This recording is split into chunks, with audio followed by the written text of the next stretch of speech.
ಪಡೆದ ಮಗು.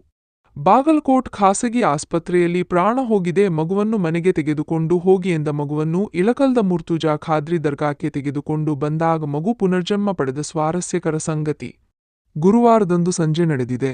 ಇಳಕಲ್ಲದ ದ್ಯಾಮಣ್ಣ ಬಸವರಾಜ ಭಜಂತ್ರಿ ಎಂಬ 1 ವರ್ಷದ ಮಗುವನ್ನು ಬಾಗಲಕೋಟ್ ಖಾಸಗಿ ಆಸ್ಪತ್ರೆಯಲ್ಲಿ ತೋರಿಸಲಾಗಿತ್ತು. ಇಂದು ಸಂಜೆ ಮಗುವಿನ ಪ್ರಾಣ ಹೋಗಿದೆ, ಊರಿಗೆ ಒಯ್ದು ಬಿಡಿ ಎಂದು ವೈದ್ಯರು ಹೇಳಿದ್ದಾರೆ.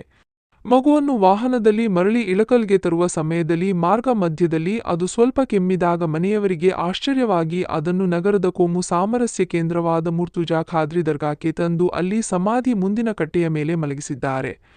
ಪವಾಡ ಎಂಬ ಹತೆ ಮಗು ಆ ಜಾಗದಲ್ಲಿ ಕೈಕಾಲು ಆಡಿಸತೊಡಗಿತು. ಅದರ ಅಂತ್ಯ ಸಂಸ್ಕಾರಕ್ಕೆ ಎಂದು ಬಂದ ಜನ ಮಗುವನ್ನು ಕುತೂಹಲದಿಂದ ನೋಡಿ ಮಗುವನ್ನು ನಗರದ ಖಾಸಗಿ ಆಸ್ಪತ್ರೆಗೆ ದಾಖಲು ಮಾಡಿದ್ದಾರೆ. ಕಲಿಯುಗದಲ್ಲಿಯೂ ಇಂತಹ ಆಶ್ಚರ್ಯಕರ ಘಟನೆಗಳು ನಡೆಯಬಹುದೇ ಎಂಬ ಮಾತುಗಳು ಕೇಳಿಬರುತ್ತಲಿವೆ.